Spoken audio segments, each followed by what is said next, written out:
Dans cet exemple, je vais vous montrer comment utiliser les fonctionnalités d'annotation afin d'ajouter du détail à, par exemple, une coupe de mur.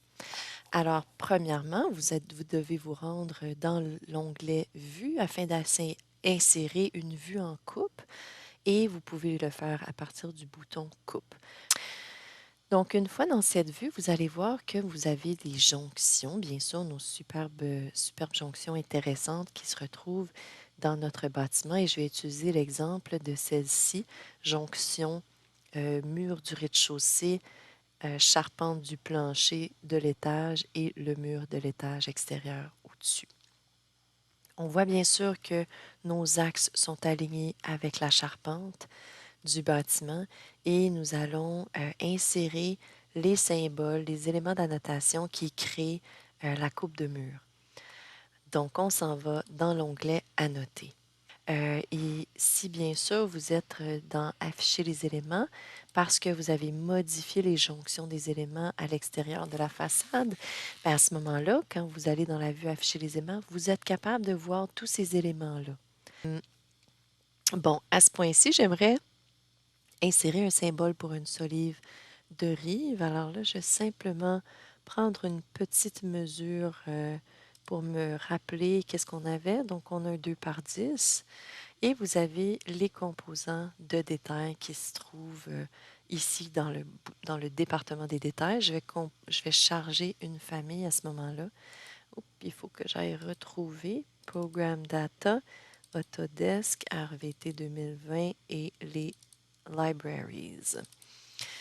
Si je suis bien sûr dans le détail, j'ai les Detail Items qui est une famille et à ce moment-là, je peux aller dans les composants de Wood and Plastic et là, vous avez bien sûr le Wood Framing qui est le bois de charpente et les sections comme ça, en coupe ou vu du dessus. Nous, ce sont les sections qu'on veut ouvrir comme famille. Et j'ai besoin d'un 2 par 10 probablement pour mes lisses et un 2 par 10 pour la solive de rive. Voilà. Donc, je vais insérer ces deux composants-là. Et là, j'ai inséré le 2 par 6. Je vais sélectionner 2 par 10 pour l'insertion. Et je vais pouvoir venir l'insérer ici, là, bien sûr, pour qu'il s'aligne avec mon contreplaqué ou mon OSB, mon revêtement intermédiaire. Et on voit ici le support de revêtement de plancher ou de sol qui se retrouve sur les solives. Je vais maintenant insérer aussi mon composant de détail 2 par 6 pour ma liste assise et mes sablières. Donc, copier pour insérer les sablières. Je peux aussi cocher multiples hein, quand j'en ai plusieurs, ce que j'aurais dû faire avant de le faire la première fois, mais voilà. Et bien sûr, on va avoir ici notre linteau qui devrait être montré. Alors, je pourrais insérer un autre composant comme celui-ci. 2 par 10 pour remplir le trou ici ne fonctionne pas à moins que j'ajuste ma fenêtre, ce qui est souvent le cas quand on a des plafonds de 8 pieds. On a un 2 par 10 qui va être inséré au-dessus de la fenêtre, étant donné qu'on ne veut pas être obligé de faire des super mini montants coupés entre les sablières et, la lisse haute dans le fond de notre cadrage de fenêtre qui reçoit les solives. Souvent, nous allons aussi voir pas les solives, les linteaux. Souvent, nous allons voir le linteau qui est assis aussi directement euh, sur les montants coupés qui soutiennent le linteau de chaque côté de l'ouverture. Donc, il y a différentes configurations possibles dans ce cas-là. Et peut-être qu'il y a à ce moment-là la possibilité qu'on voit seulement le linteau, les 2 par 6 ici et la ligne horizontale. Vous pouvez toujours dessiner des lignes, bien sûr. Donc, advenant que j'ai besoin d'ajouter, donc je vais utiliser l'exemple du linteau. Vous avez ici, bien sûr, cette petite ouverture-là qui, par exemple, serait des petits mini montants coupés entre le linteau et les sablières pour venir compléter le mur. Parfois, ça en prend juste quelques-uns, dépendamment de la largeur de l'ouverture, bien sûr. Donc ici, avec une ligne de détail, je pourrais venir fermer pour montrer qu'il y a vraiment un élément ici. Alors, avant de poursuivre, l'isolant, avant d'aller avec les épaisseurs de ligne, j'aimerais vous montrer comment insérer cet isolant. Et pour placer l'isolant, vous avez qu'à établir la largeur. Donc ici, j'aimerais avoir 5,5 pouces de largeur. Et je vais bien sûr insérer mon isolant comme ceci.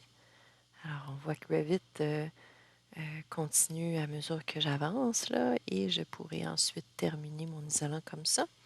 Quelles sont des épaisseurs de ligne de cette affaire? Si je fais apparaître mes épaisseurs de ligne, je suis certaine qu'il va falloir faire des ajustements. Alors, je vais aller voir ici mon bouton ligne fine qui apparaît, il est activé. Donc, on enlève les épaisseurs de ligne de mon dessin à ce moment-là. Pour travailler, c'est plus facile. Maintenant, quand je vais aller voir ce que ça a l'air, on me donne des épaisseurs qui sont un peu farfelues. Donc, j'aimerais premièrement modifier l'épaisseur de mon contour de mon 2 par 6. Donc, cela va être fait dans la famille de mon composant. Alors, je vais simplement double-cliquer dans la famille pour entrer dans la famille. Et le contour ici, on voit que c'est un élément de détail. Alors, je vais double-cliquer encore une fois dans cet élément de détail pour aller modifier. On voit que c'est indiqué Heavy Lines. Quand je sélectionne mes lignes, elles sont à Heavy Lines. Je pourrais simplement les changer à Light Lines si je veux, ou bien encore une fois, aller modifier Heavy Lines pour que celle-ci soit... OK. Donc, je vais créer une nouvelle sous-catégorie, puis je vais l'appeler moyenne. Donc, ça s'en va dans mes éléments de détail. Et ma ligne moyenne, je vais la mettre à 3. OK, appliquer. OK. Et quand je l'ai sélectionné ici maintenant, comme ça, je vais pouvoir les changer à moyenne. Donc, je vais sélectionner les autres et on va les changer à moyenne. Et on va voir ce que ça nous donne. Donc, on dirait que un petit peu, là, c'est sûr que je peux aussi changer la hiérarchie des traits pour que tous les numéros 3 partout s'ajustent. Maintenant, on voit que c'est beaucoup mieux avec 3 que 5. Vous pouvez faire ça pour toutes vos lignes dans lesquelles vous savez que vous coupez, tous les éléments que vous coupez dedans. Et vous pouvez bien sûr aussi ajouter des hachures en coupe dans les remplacements de visibilité, comme toujours pour chacun des éléments. Alors, j'espère que ceci vous donne un petit peu plus d'informations sur la façon de gérer du détail. Et n'oubliez pas que tout ce que vous ajoutez dans cette vue, section 0, n'apparaît pas dans d'autres vues. Des éléments de détail ajoutés dans l'onglet Annoter, c'est toujours seulement dans la vue dans laquelle ils sont ajoutés qu'ils vont apparaître.